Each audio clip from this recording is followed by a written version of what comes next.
الحمد لله رب العالمين والصلاة والسلام على سيدنا وحبيبنا محمد وعلى آله وأصحابه أجمعين.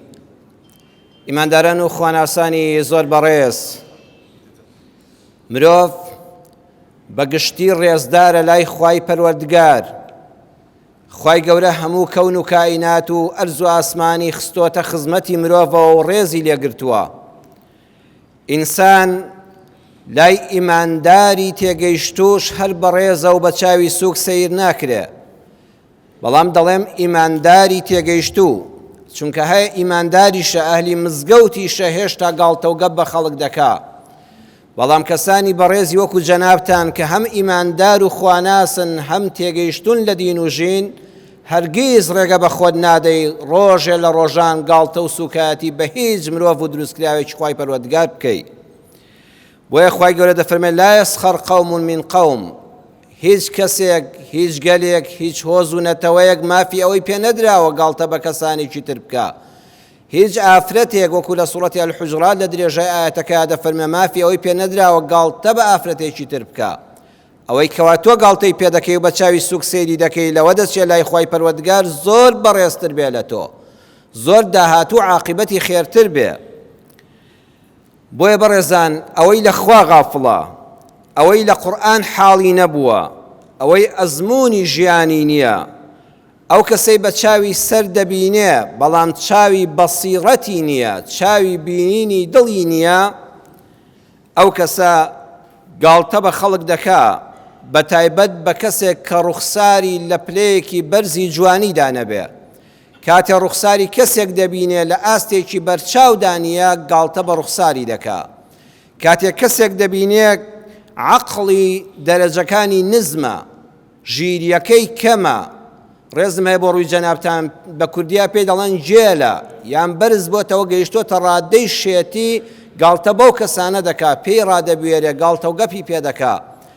ئیسلامی ئێمە ئەوەشی ڕەت کردوتەوە، کەسێک ئاستی ژیری و عەقڵی لە جێلیەوە دەست پێ دەکات تا دەگاتە شێتی، مافت نییە گاڵتەی پێ بکەی. خوا دەفەرمێ گاڵتەی پێ مەکە، دوعای خێری بۆ بکە، دوعای خێر بۆ خۆشت بکە کە خوای گەورە عەقڵ و ژیری لێ نەسێنێتەوە. بەڵکو وەرە دەرسی لێ وەرگرە، دەرس لەو شێتەش وەرگرە. تۆ کە عاقڵی ئەو کارە مەکە کە ئەو شێتە دەیکا، دەبی سەلمێنە کە تۆ عاقڵی و وەکو ئەونی. خۆشەویستانم، لە شاری مەککەدا ئافرەتێک هەبووە ڕیتەی کچی تەمیمەی پێوتراوە، وەکو لە زۆربەی تەفسیرەکانی قورئانە باسی دەکا و مێژوو بۆی جێڕاوینەوە. ئەو ئافرەتە لە شاری مەککەدا بەیانیان زوو هەڵدەستا و دەستی دەکرد بە تەشی ڕستن. تەشی ئەو ئامێرەیە کە کوردی خۆشمان هەموو بینیوێتی بەدەستی دایک و نەنەکانی ئێمەوە بووە و لە کوردەواریدا شتی پێچندراوە. خوریان هێناوە، مویان هێناوە، دوای ئەوەی شەن کراوە، پاک کراوەتەوە، شۆراوەتەوە، ئەمجا بەو ئامێری تەشیە داو بەداو ڕستراوە، واتە ئەو خوریە لە یەک دراوە و چندراوە بۆتە داوێک. دواتر ئەو داوە لە یەک دەدرێ و جلوبەرگی لێ دروست کراوە یان پەت و گریسی لێ دروست کراوە. بە کورتی ئەو ژنە هەر لە بەیانیەوە خوریەکەی دێنا، مووەکەی دێنا، دەیڕێز حتا نزیکی عەسر، ماندووبوونێکی زۆر و جوهدێکی زۆر. دوای ئەوە لە دەوری عەسرەوە تا مەغریب تا دنیا تاریک دەبوو، ئەوەی لەو ڕۆژەیە کردبووی هەمووی هەڵدەوەشاندەوە، ڕیسەکەی دەکردەوە بە خوری، دیسان ئەوەی چنی بووی لە یەکی هەڵدەوەشاندەوە و شیتاڵی دەکردەوە. ڕۆژی دووەم دیسان دەستی پێ دەکردەوە دەیچنیەوە. لە دەوری عەسرا دیسان ئەوەی کردبووی و بەو تەشی و زەحمەتە ڕستبووی هەمووی هەڵدەوەشاندەوە. خەڵکی گاڵتەیان پێ دەکرد، دەیانگوت تۆ سەیریکە، هەمیشە خەریکە ئێوارە ڕیس و ڕستراوەکەی دەکاتەوە بە خوری. کوردەواری خۆشمان کردوێتی بە پەندەڵە ڕیسەکەی بۆەوە بە خوری. خوای گەورە موسڵمانانی تا قیامەت ئاگادار کردەوە، فەرمووی نە گاڵتە بۆ ئافرەتە بکەن، نە بە چاوی سووک سەیریکەن، نە بە هیچ کەسێکیش کە وەکو ئەو کارەکانی بێسەروبەرە، بەڵکو ئێوە ئاگاتان لە خۆتان بێ، ئێوە دەرس و عیبرەتی لێوەرگرن. بۆیە خوای گەورە لە یەک ئایەتی قورئانی پیرۆزە لە سوڕەتی ئەننەحل یەک ئایەتە و دوو دەرسی زۆر گەورەمان بۆ ئەم ژیانی دنیاە دەداتێ. من ئەم جمعەیە بەشێکی ئایەتەکە وەردەگرم. ئەم قورئانە ئەوەندە پڕبەرەکەتە کە دەچیتە خزمەتی یەک ئاەتی وەردەگری بۆ تەواوی ژیانت وەکو دەیان کتێبت لە بواری گەشەپێدانی مرۆیی و کۆمەڵایەتیدا خوێن بێتەوە وایە بەڵکو زۆر زیاتریش. خوای گەورە لە سوورەتی ئەنەحل ئاەتی 92 دەفەرمێ ولا تكونوا كالتي نقضت غزلها من بعد قوة أنكاثا ئێوە وەکو ئەو ئافرەتە مەبن کە لە بەیانی تا عەسر خەریکی ڕستن و خەریکی تەشی ڕستن بوو لە دوای عەسرەوە تا ئێوارە ڕیسەکەی دەکردەوە بە خوری کارێکی بێبەرهەمی دەکرد دایمە کردە پەشیمان بوو ئەو هەموو ماندووبوونەی بە فیڕۆ دەدا گاڵتەی پێمەکە دە تۆ وەرە وامە بە وەلا تەکون و خوا دەفەرمووی ئێوە وامە بن ئێوە کە ئەهلی عەقڵ و ژیرین وەرن لە مەدرسەی ژیانە با کارەکانتان پەشیمانی لە دوانە بێ. ئەم بەشەی ئەم ئاەتە لە سوورەتی ئەنەحل ئاەتی 92 سوورەتی ئەنەحل ئاەتی 92 دەفەرمێ با بەرنامەت هەبێ بۆ کار لە ژیاندا مسلمانی بەڕێز بە بەرنامە کار بکە هەروە دەست پێ مەکە و لە کۆتایی ئیشەکان تا پەشیمان مەبە و ڕیسەکەت مەکەوە بەخوری. بڕوان پێ بکەن خۆشەویستانم لە منەوە بۆ جەنابتان هەر یەکێکمان لە ژیانەوامان لێدێ و ئەم میلەتەی ئێمەش بە زۆری لە گەنجەوە تا پیری لە ژنیەوە تا پیاوی لە کوڕیەوە تا کچی هەمووی گرفتاری ئەوەیە ئیش دەکەین بەبێ بەرنامە وەختێک دەزانین لە کۆتاییدا وەکو ئافرەتەکە ڕیسەکەمان دەکەینەوە بەخوری و کردە پەشیمانین ماندووبوونمان بۆ دەمێنێتەوە. ئەوە ئافرەتە خوای گەورە هیچ گوناهێکی لەسەر نەدەنووسی چونکە عەقڵی تەواو نەبوو شێت بوو ئیشەکەی ئەوە بوو کاتی بە فیڕۆ دەدا ماندووبوونەکەی هەڵدەوەشاندەوە بێبەرهەم بوو. بەڵام ئێمەی عەقڵمەندان گوناهیشمان لەسەرە خوا محاسەبەشمان دەکا لێپرسینەوەشمان لەگەڵ دەکا. با سەیرێکی ژیانی خۆمان کەین چین ئەوانەی ڕیسەکەی ژیانمان دەکەنەوە بەخوری ڕەنج بە خەسارمان دەکەن. یەکەمیان لە هەڵبژاردننی کۆلێج و جۆری خوێندنی زۆرێک لە خوێندکارانی ئێمەدا کە من لەگەڵیان زۆر تێکەڵاوم ئەبینم پەشیمانیان پێوە دیارە. کەسێک لە 12 ئامادەییدا وێژەیی بێ یان زانستی بەشێکی هەڵبژاردووە تەماشا دەکەی 2 ساڵی کۆلێژی خوێندووە ئەمجا هەست بە خۆی دەکا وەڵڵاهی مامۆستا خەریکە واز دەخوێندم بێنم ئەوە بۆ من نابێت چی بکەم باشە هەیە بە کەلەریۆسەکەی وەرگرتووە ئەمجا هەست بە پەشیمانی دەکا وەڵڵاهی حەزم بەو بابەتە نێوتیا سەرکەوتوو نیم ئەمجا خەریکە ڕیسی 4 ساڵی تەمەنی زانکۆی دەکاتەوە بەخوری دەی لە پێشەوە سیرکە حەز و خولیای تۆ گونجانی لەش و لار و مێشکی تۆ بۆ ئەم کارە داهاتووی تۆ بژێوی ژیانتی چۆن پێدابین دەبێت چۆن دەتوانی خزمەتی خۆت و کۆمەڵگای پێ بکەی پێش ئەوەی هەنگاوی بۆ بنێوی فۆرمەکە پڕکەیتەوە بڕیاری لەسەر بدە نەک لە دوای لێبوونەوە لە دوای 2-3 ساڵ خوێندن ئەمجا هەز بە پەشیمانی بکەی ئەزانی وەکو نمونەی ئافرەتەکە لێدێ ڕیسەکەت دەکەیتەوە بەخوری سارە دەکڕین هەیە قیس دەکا پارە قەرز دەکا هەر ئەوەندە هێنایەوە ماڵەوە ئەمجا هەز دەکا ئەمە بۆ ئەو نابێ ئەم سارەیە گەورە لەسەر ئاسی گیرفانی تۆ بەنزین تێکردنی ئەمڕۆی حکومەت نییە بۆیە هەز دەکەی ئەمە بۆ تۆ نەبوو دەی پێشتر دواتر دەیفرۆشیەوە کۆمەڵە پارەی زۆر زەرەر کردووە و قیستەکانیشت بۆ نادرێتەوە محتاجی دەستی ئەم و ئەویش دەبی چونکە کارەکەت بێ بەرنامە بوو چەندمان هەیە خانوو دەکا ڕەنجی چەند ساڵەی خۆی و ماڵ و منداڵی تێدا سەرف دەکا دەچێتە ناو خانووەکەوە چونکە بە ئەندازیاری نەکراوە چونکە هەر خۆی هێناوێتی و نەخشەی کێشاوە ئەمجا کە چوویتە ناویەوە تەمەنت کۆتایی پێدێ و هێشتا خەلەلەکانی ئەمجا دەدۆزیتەوە فڵان شوێنی وانە بوویایە ئەوەی تێکدەوە ئەوەی چاکە جا خانوو چەندی ناڕەحەتە کە ماڵت لە ناویدا بێ و دەستکاری بکەی هەموو مەسلەفێک دەبێتە 2 مەسلەف جارێکی تر بەڵام ئەگەر لەسەر شێوازێکی ئەندازیاری و ئەندازیارێک سەرپەرشتیاری بوویایە تۆ تووشی ئەو هەڵانە نەدەبووی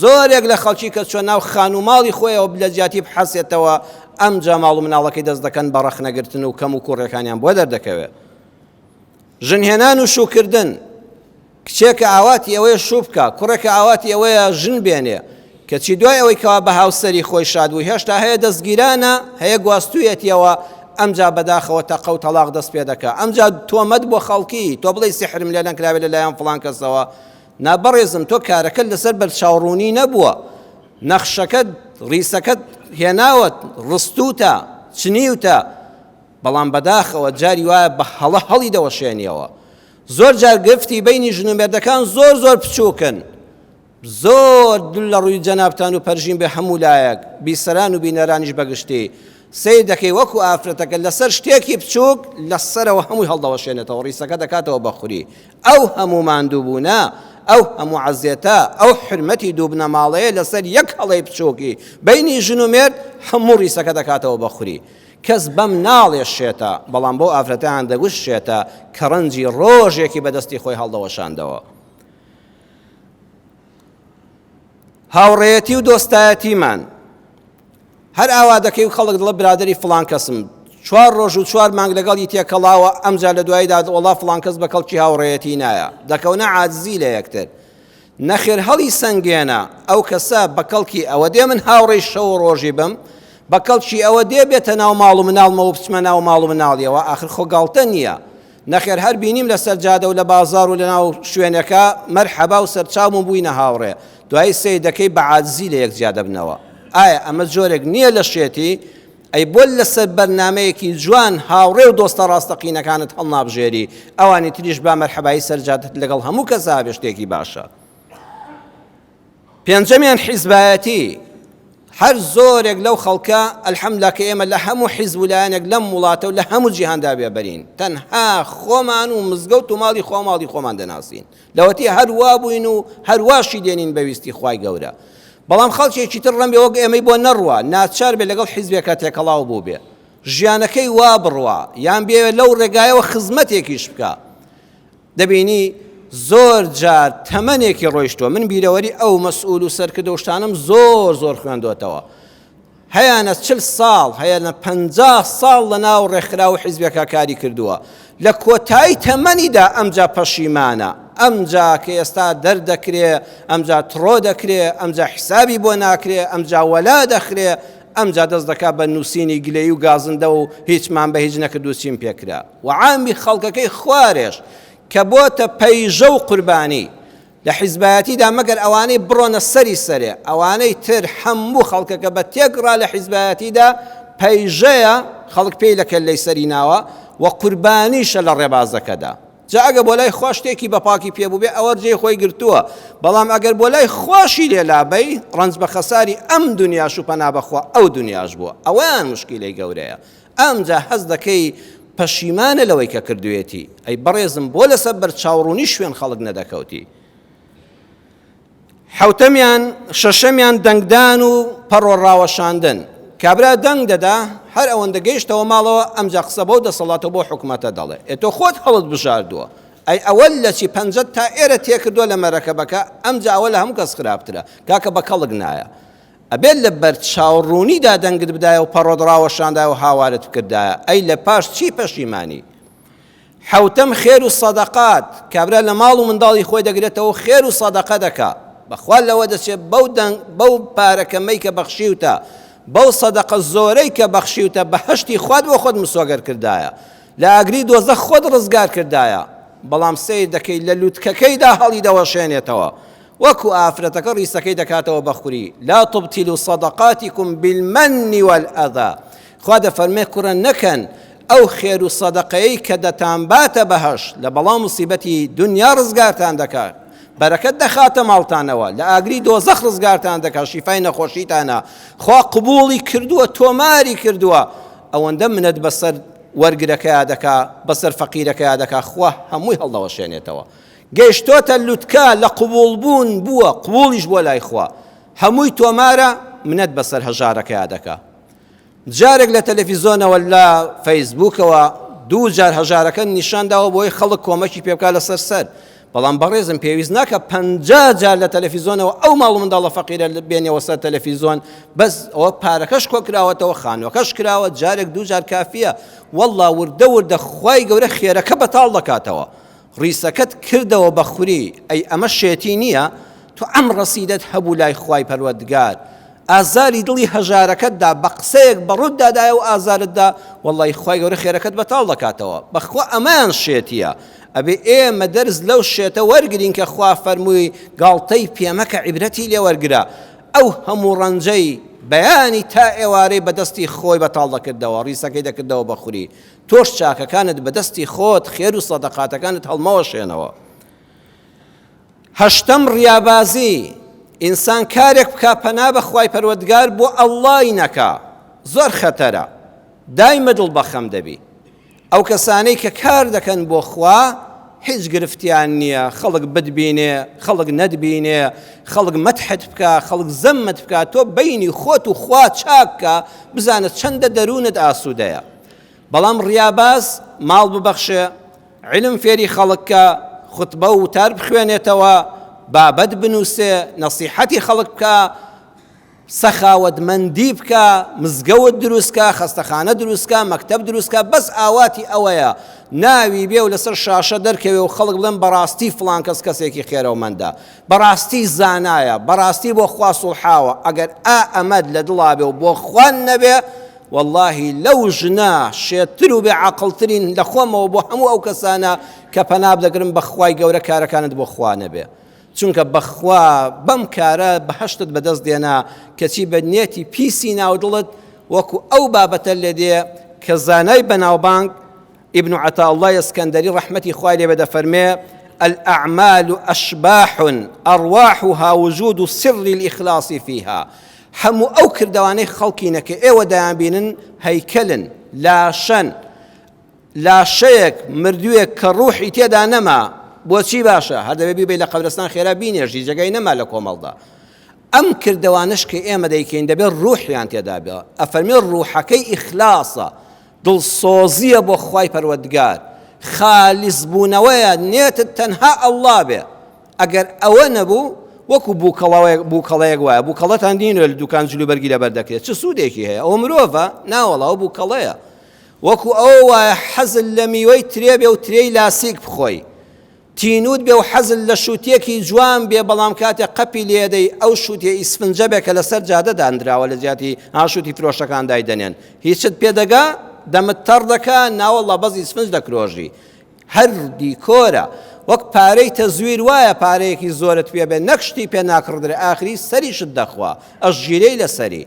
هەر کردەوەیە کە ئینسان بۆ ڕیا بیکا و بۆ خوای نەکا، بەخوا شێتانەیە، کارەکانت بەدەستی خۆت ڕیسەکەی خۆت دەکەیتەوە بەخوری. کۆتا خاڵ کە دەبێ وریابین خاڵی نۆیەم ئەوەیە ڕیسی ژیانمان نەکاتەوە بەخوری التەئەلی عەلی الله، بڕیاردان لە جیاتی خوای پەروەردگار. وەکو کەسێ بڵێ واللهی لا یغفر الله لفلان، سوێند بەخوا، خوا قەت لە فڵان کەس خۆش نابێ. واللهی لا يرحمه الله فلانا، خوا قەت ڕەحم بە فڵان کەس ناکە. بەخوا ئەم قسەیە زۆر زۆر خەتەرە. هەموو کردەوەکانت ڕیسی تەمەن و چاکەکانت دەکاتەوە بەخوری. لە صحیحی مسلمە فەرمودەیەک هاتووە بە ژمارە فەرمودەی 2621 پێغەمبەری خوا صلی الله عليه وسلم دەفەرمێ کابرایەک وتی أن رجلا قال لا يغفر الله لفلان، خوا قەت لە فڵان کەس خۆش نابێ.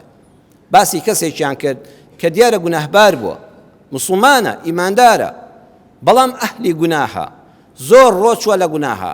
باسییان کرد، ئەویش یەکسەر سوێندی خواوتی واللهی خوا قەت لە فڵان کەس خۆش نابێ. خوای گەورە وحی کردو بۆ پێغەمبەری ئەو کاتە، فەرمووی چێ لە جیاتی من بڕیاری لێ خۆشبوون دەدا، چێ خۆی لە سنووری مرۆڤبوون بردە دەرەوە، خۆی دەخاتە ئاستی من کە لێ خۆشبوون بەهەشت دۆزەخ بەس بەدەستی ئەڵڵایە و مافی خوایە. خوای گەورە فەرمووی ئینی قەد غەفەرت لفلان، دەبووە لوتشکاندنی تۆ وا من لە هەموو گوناهەکانی فڵان کەس خۆش بووم. وأحبطت عملك، وهمو كردوا تشاككاني توم بطال كردوا هيتش إنما بو ديواني خوا بيقص الريسي تمنت كردوا بخوري بريار ندي لسر جياني خلق بلخوا رحم بميشو بيشبكا بويا بريزان أو كساني تشاق لم دينا حاليبون تشاق لم قرآن وحديث حاليبون لپلی برزی زاناتی داباب چینە خزمان یەک نمونە بزانت چۆن بووە لەگەڵ خەڵکا کە خەڵکی خراپەکار و بێدین بووە و توێتی نەوەک بە قسەیەک خوای گەورە وام لێ بکە ڕیسی تەمەنم بکاتەوە بەخوری ئەوەی کە کردومە هیچم پێ نەمێنە بۆ قیامەت خوا بفەرمێ هەموو کردەوەکانم بەتاڵ کردەوە. زانایەکی گەورە هەبووە لە وڵاتی شام لە سووریا، شێخ بەدرەدین الحەسەنی، لە ساڵی 1850دا لەدایک بووە، لە 1935 وەفاتی کردووە، 85 ساڵ تەمەنی پڕ بەرەکەت بووە. لە کتێبی هوناکە یەحلو اللقاء دکتۆر حەسان شەمسی پاشا لە لاپەڕەی 50 بۆ 53 سەیری کەن باسی ئەو زانا گەورەیە دەکا. دەفەرمێ شێخ بەدرەدینی الحەسەنی محەدیثی وڵاتی شام بووە، هەموو صحیحی بوخاری و مسلیمی بە سەنەدەوە لەبەر بووە، هەموو موەطەی ئیمامی مالیکی لەبەر بووە، هەموو مسنەدی ئیمامی ئەحمەدی لەبەر بووە، هەموو صحیحی سونەنی ئیبن ماجە و ئەبی داود و ترمیزی و نیسائی لەبەر بووە. هەر حەدیثێکی لێ پرسرا بێت دەقا و دەق بە سەنەدەوە خوێندوێتی وەکو چاوی لە کتێبەکە بێ. محەدیثی گەورەی وڵاتی شام. ئەم پیاوە بەڕێزە هەموو قورئانی پیرۆزی بە تەفسیرەوە لەبەر بووە. زاتێکی زۆر گەونە و ناودار بووە لە هەموو جیهانی ئیسلامیدا. سێ صفاتی هەبووە. یەکەم تا بڵێ خۆ بەکەم گر بووم، زۆر متەواضع، بەڵام خوای گەورە عیزەتی زۆر پێبەخشیوە. تا خۆت بەکەم بگری خوا عیزەت زیاد دەکا. لە دەستی پلە و پایە ڕای کردووە، والله لە دەست مەسئولینی وەخت خۆی شاردوێتەوە بۆی کەس نەیناسێ، چی وەزارەتی خستوێتە بەدەستیان وتوێتی بە قوربان لێم گەڕین میحرابی مزگەوتەکە بابەجێ نەهێڵم. بەڵام هەموو کار بەدەستانێک کە خەڵک نادەتوانی چاوی پێ بکەوێ دەهاتن بە چۆکە لە بەردەمی ئەم زانە گەورەدادا دەنیشتن. هەموو سەرۆت و سامانی دنیای بە حەڵاڵی نەبێ، کەمێکی خۆی نەبێ هەمووی واز لێ هێنابوو. خوا پارەی هەموو دەوڵەمەندەکانی خستبۆ بەردەستی، چەند ملیۆن دیناریان لە بەردەستا دادەنا، چیت دەوێ پێی بکە؟ وازی لە دنیا هێنا لەبەر خوا دنیای خستەوە بەردەستی. ئەم زانا پایە بەرزە دووسێ گەنج دەچنە لای پێی دەڵێن لە فڵان گەڕەکی شاری دیمەشقا دە ئافرەتی لێیە، یەکیان سەرپەرشتیاری کۆمەڵی ئافرەتی گەنجە نۆیەکەی تریان خەریکی کاری بەدڕەوشتی و خراپەکارین. ئەگەر جەنابەت بەس فتوایەک بدەی ئەم شەو ماڵەکەیان دەکەین بە ئاگر، قومبەلەیان پێدادەین، هەردایان سووتێنین، ئەیان کەین بە عیبرەت بۆ هەموو خەڵک. ئەم پیاوە خواناسا خەریکە بەدڵ یابێ بڵێ کوڕە دەستان خۆش بێ، ئەرە وەڵڵا ئەوانە هەر بۆ جەهەنەم باشن، بەڵام بیر دەکاتەوە نەکەی حەسەن لە سنووری خۆت دەرنەچی، کاری تۆ نییە خوا لە چێ خۆش دەبێیان چێ عقوبە دەدا. لە سزای ئەوە کە خەریکە ئەمە بەدڵ یابێ بە کوڕەکان دەڵێ ڕۆڵە گیان هێواش بن، خەڵکی نەهێواش بن. ئەگەر ئێمە ئەم شەو بڕۆینە سەر ئەو شوێنە و هەر بیست سووتێنین هەمووشیانی تێدا بکوژین، من دڵنێم حکومەت ناتوانێت ڕێگری لە کارەکانی من بکە، حکومەت ناتوانێت بشم گرێ و ناشم گرێ، بەس بزانن فتوای منی لەسەرە. بەڵام ئەو کاتە ئێمە ئاواتی شەیطان دێنینە جێ، ئاواتی شەیطان بەس ئەوەیە خەڵک بچێتە جەهەنەم. و ئێمە ئەو لەش فرۆش و بەدڕەوشتانەمان کوشت، لەسەر ئەو حاڵە پیسەوە دەڕۆن بۆ جەهەنەم. ئاواتی شەیطانمان هێنایە جێ. بەڵام با ئێمە کارێک بکەین بەڵکو لەو دەخراپەکاری یەک کەسیان هیدایەت وەرگرێ و بۆ لای خوا بگەڕێتەوە. دە پارەی زێڕ دێنێ، دە دیناری زێڕی ئەو کاتە بەڕێزان وەکو 10,000 دۆلاری ئێستاوا بووە. پارەی عەرزم کردن ئەو دەوڵەمەندانە چونکە ئەم بۆ خوا لێ بڕابوو دایان خستە بەردەستی قوربان چی لێ دەکەی لێ بکە بە ئارەزووی خۆت، ئەوە هەموو پارە لە بەردەستایە. 10,000 دۆلار یعنی 10 دیناری زێڕی ئەو کاتە دێنێ. ئەم بەسەرهاتە یەکێ لە قوتابیەکانی خۆی فەقیهەکانی بە ناوی شێخ محەممەد الموبارەک ڕەحمەتی خوا لێ بەدەجێڕێتەوە.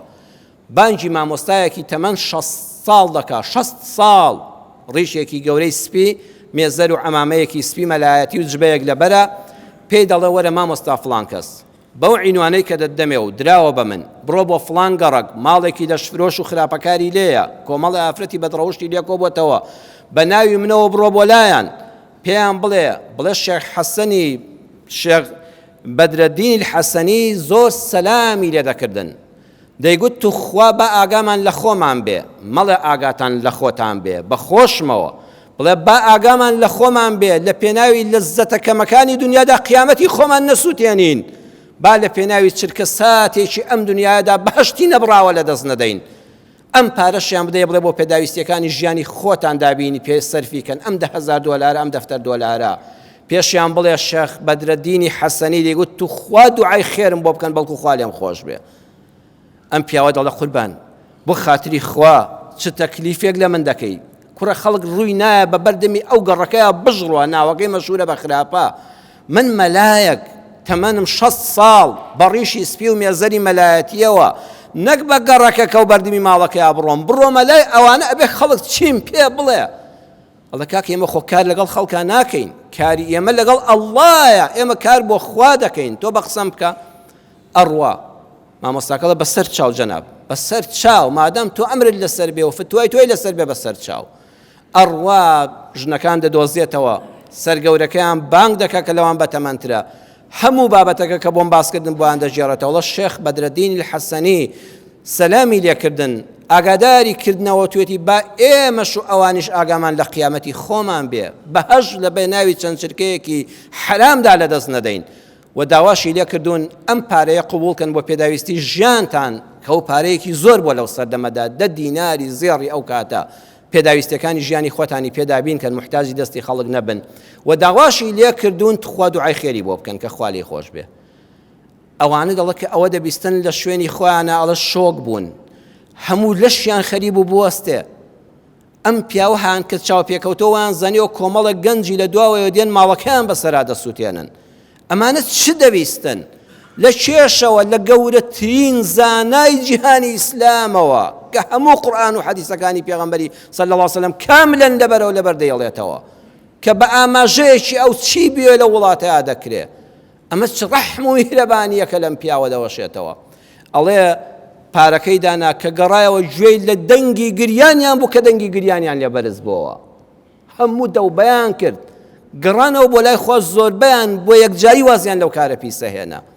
بۆیە خۆشەویستم ئاگامان لە خۆمان بێ ئێمە دەبێت ڕەحمەتەن للعالەمین بین بە زمانمان بڕیار نەدەین وەڵڵا قەت خوا لە فڵان کەس خۆش نابێ. ئەگە خوای گەورە نەعوذ بالله خوا پەناماندا خوا وەکو ئەو پیاوەتی دەوا لە فڵان کەس خۆش بووم بەڵام کردەوەکانی تۆم هەمووی ئەوەشاندەوە. ئەوە شێتیە بە یەک وشەی زمانت کردەوەکانی خۆت هەڵوەشێنیتەوە و ڕیسی ژیانت بکەیەوە بەخوری. ئەم بابەتە پێیوەستە بە یەکی ژیانی ئێمەوە. ئینشاءالله لە جمعەی داهاتوودا لە خزمەتتاندا تەواوی دەکەم. داواکارم لە خوای پەروەردگار یا ڕەبی خوای ڕەحممان پێ بکەی. خوای پەروەردگار باشتر لەم قورئانە پیرۆز و پڕ بەرەکەتە شارەزامان کەی. یا ڕەبی خوای گەورە بەرچاوڕوونمان کەی بە پێی فەرمایشتەکانی خوا و پێغەمبەر صلی الله علیه وسلم بڕۆین.